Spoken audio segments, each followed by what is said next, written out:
Item ಯಾವುದೇ ಇರಲಿ try ಮಾಡಿ ಆಚಿ ಚಿಕನ್ ಮಸಾಲಾ. ಚಿನ್ನ ಅನ್ನುವಂತ ಮಹಿಳೆಯರೇ ಈ ಸುದ್ದಿಯನ್ನ ನೋಡ್ಲೇಬೇಕು. ಚಿನ್ನ ಅಂದ್ರೆ ಯಾರಿಗಿಷ್ಟ ಇಲ್ಲ, ಅದರಲ್ಲೂ ಕೂಡ ರೇಟ್ ವೇಸ್ಟೇಜ್ ಕಮ್ಮಿ ಅಂತ ನೀವೇನಾದ್ರೂ ಆಸೆ ಪಟ್ರೆ ನಿಮ್ಮ ಕತೆ ಅಷ್ಟೇ.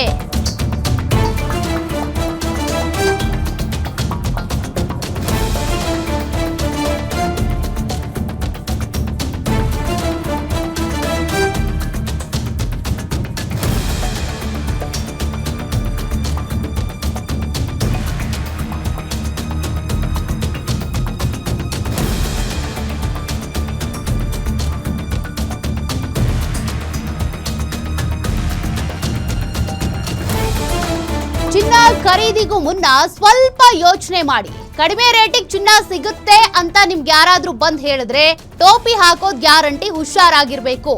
ಬೆಂಗಳೂರಿನಲ್ಲಿದೆ ಗೋಲ್ಡ್ ವಂಚಕರ ಮಹಾಜಾಲ. ಗ್ಯಾರಂಟಿ ನ್ಯೂಸ್ ನಲ್ಲಿ ಗೋಲ್ಮಾಲ್ ಸುದ್ದಿ. ಹಾಗಾದ್ರೆ ಎಲ್ಲಿದೆ ಈ ಜಾಲ? ಯಾರನ್ನ ಟಾರ್ಗೆಟ್ ಮಾಡ್ತಾ ಇದ್ದಾರೆ? ವೇಸ್ಟೇಜ್ ಕಮ್ಮಿ ಅಂತ ಹೇಳ್ತಾರೆ, ಜೊತೆಗೆ ನೀವು ಇಲ್ಲೇ ಪರ್ಚೇಸ್ ಮಾಡಿದ್ರೆ ನಿಮ್ಗೆ ಚಿನ್ನ ಕಮ್ಮಿ ರೇಟಿಗೆ ಸಿಗುತ್ತೆ ಅಂತಾರೆ. ಬಟ್ ಈ ರೀತಿ ನಿಮ್ಮನ್ನ ಪುಸಲಾಯಿಸಿ ಕರ್ಕೊಂಡು ಹೋಗಿ ಮೋಸ ಮಾಡ್ತಾರೆ. ನೀವೇನಾದ್ರೂ ರೇಟ್ ಕಮ್ಮಿ ವೇಸ್ಟೇಜ್ ಕೂಡ ಇರಲ್ಲ ಅಂತೇಳಿ ಹೋಗಿದ್ದೆ ಆದ್ರೆ ಟೋಪಿ ಹಾಕಿಸ್ಕೊಳ್ಳೋದಂತೂ ಗ್ಯಾರಂಟಿ.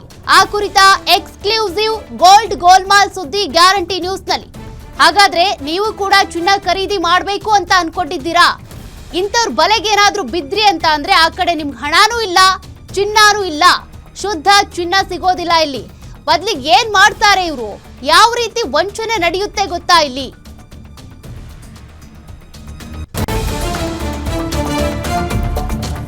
ಮದುವೆಗೆ ಚಿನ್ನ ಖರೀದಿ ಮಾಡೋದಕ್ಕೆ ಮುಂದಾಗಿದ್ದಂತ ಸರ್ಜಾಪುರದ ಪುನೀತ್.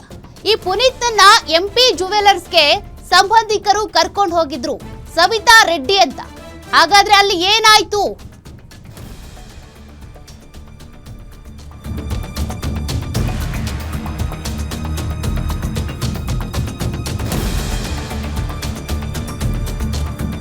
ನೋಡಿ, ಸವಿತಾ ರೆಡ್ಡಿ ತಮ್ಮ ಸಂಬಂಧಿಕರನ್ನ ವೇಸ್ಟೇಜ್ ಕಮ್ಮಿ ಇಲ್ಲಿ ಅಂತೇಳಿ ಒಂದು ಚಿನ್ನ ಖರೀದಿ ಮಾಡೋದಕ್ಕೆ ಅಂತೇಳಿ ಜುವೆಲ್ರಿ ಶಾಪಿಗೆ ಕರ್ಕೊಂಡು ಹೋಗಿದ್ದಾರೆ. ಮಾರ್ಚ್ 27ನೇ ತಾರೀಕು ಸವಿತಾ ರೆಡ್ಡಿ ಜೊತೆ ಚಿನ್ನ ಖರೀದಿಗೆ ಪುನೀತ್ ಹೋಗಿದ್ರು. ಸುಮಾರು 2 ಕೋಟಿ ರೂಪಾಯಿ ಹಣಕ್ಕೆ ಚಿನ್ನದ ವ್ಯಾಪಾರ ಮಾಡಿದ್ರು ಪುನೀತ್. ಚಿನ್ನ ಖರೀದಿಗೆ ಅಂತ 2 ಕೋಟಿ ರೂಪಾಯಿ ಫುಲ್ ಕ್ಯಾಶ್ ಕೊಟ್ಟಿದ್ರು ಪುನೀತ್. ನಾಳೆ ಬಂದು ಚಿನ್ನ ತೆಗೆದುಕೊಳ್ಳಿ ಅಂತ ಎಂಪಿ ಜುವೆಲರ್ಸ್ ಮಾಲೀಕ ಹೇಳಿದ್ರು ಇಂದ್ರಚಂದ್. ಮಾರನೇ ದಿನ ಬಂದು ಚಿನ್ನ ಕೇಳಿದ್ರೆ ಬೇರೆನೇ ಕತೆ.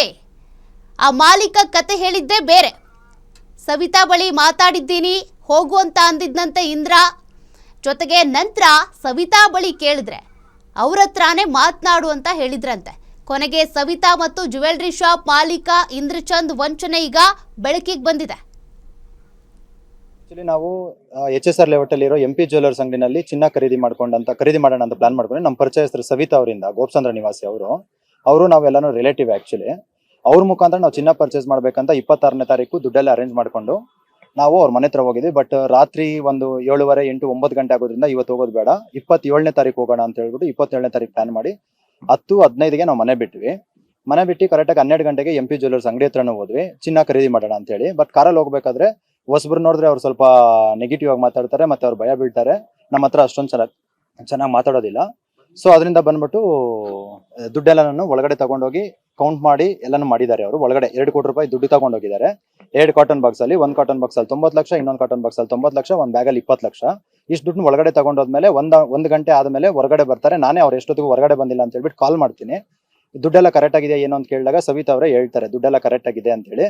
ಅದಾದ ನಂತರ ಅವರು ಹೊರಗಡೆ ಬಂದ್ಮೇಲೆ ಅವ್ರೇನ್ ಹೇಳ್ತಾರೆ, ಒಂದು ಊಟ ಮಾಡ್ಕೊಂಡು ಬಂದ್ಬಿಡಿ, ಮಧ್ಯಾಹ್ನ 3:30 ಹಂಗೆ ಅವ್ರು ಸಿಗ್ತಾರಂತೆ, ಆಮೇಲೆ ಬೇಕಾದ್ರೆ ನಾವ್ ಇದ್ ಮಾಡ್ಕೊಳ್ಳೋಣ ತಗೊಳ್ಳೋಣ ಅಂತ ಹೇಳಿದ್ರು. ಆಕ್ಚುಲಿ ನಾವು ಹೋಗಿದ್ ಪರ್ಪಸ್ ಏನಂದ್ರೆ ಆ ವಾರದಲ್ಲಿ ಬಂದ್ಬಿಟ್ಟು 12,000. ಮತ್ತಷ್ಟು ಡೀಟೇಲ್ಸ್ ಕೊಡ್ತಾರೆ ನಮ್ಮ ಪ್ರತಿನಿಧಿ ಅಜಯ್ ಕುಮಾರ್.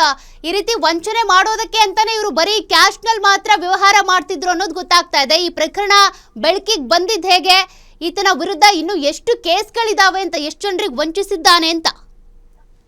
ಖಂಡಿತವಾಗ್ಲೂ ಸೌಖ್ಯ. ಇಲ್ಲಿ ಏನು MP ಜ್ಯುವೆಲರ್ಸ್ ನ ಮಾಲೀಕ ಏನಿದಾನೆ ಆತ ಮತ್ತೆ ಇಲ್ಲಿ ಸವಿತಾ ರೆಡ್ಡಿ ಇವರೆಲ್ಲರೂ ಕೂಡ ಸೇರ್ಕೊಂಡು ಇಲ್ಲಿ ವಂಚನೆ ಮಾಡ್ತಾ ಇದ್ರು ಅನ್ನೋದು ಕೂಡ ಈಗಾಗಲೇ ಬೆಳಕಿಗೆ ಬಂದಿರುವಂತದ್ದು. ಇಲ್ಲಿ ಪುನೀತ್ ಏನಿದ್ದಾರೆ ಅವರು ಕೂಡ ಒಂದು ಮದುವೆಯ ಕಾರ್ಯಕ್ರಮದಕ್ಕೋಸ್ಕರವಾಗಿ ಏನು 2 ಕೋಟಿಯಷ್ಟು ಹಣವನ್ನ ತೆಗೆದುಕೊಂಡು ಏನು ಸವಿತಾ ರೆಡ್ಡಿ ಅವರ ಫ್ಯಾಮಿಲಿ ಫ್ರೆಂಡ್ ಆಗಿರೋದ್ರಿಂದಾಗಿ ಈ ರೀತಿಯಾಗಿ ನಂಗೆ ಚಿನ್ನವನ್ನ ಕೊಡ್ಸಿ ಅಂತಾನು ಕೂಡ ಕೇಳಿರ್ತಾರೆ. ಸೊ ಹಾಗಾಗಿ ಸರಿ ಆಯ್ತು ಅಲ್ಲಿ ಹೋಗು ನಾನು ಕೂಡ ಬರ್ತೀನಿ ಅಂತ ಹೇಳಿ ಅವರು ಕೂಡ ಹೋಗಿರ್ತಾರೆ. ಆದ್ರೆ ಯಾವಾಗ ಅವರು ಹಣವನ್ನ ಕೊಡ್ತಾರೋ ಹಣವನ್ನ ಕರೆಕ್ಟ್ ಆಗಿ ಎಲ್ಲ ಇದೆಯಾ ಅನ್ನೋದ್ರ ಬಗ್ಗೆ ಕಲೆಕ್ಟ್ ಮಾಡ್ಕೊಂತಾರೆ.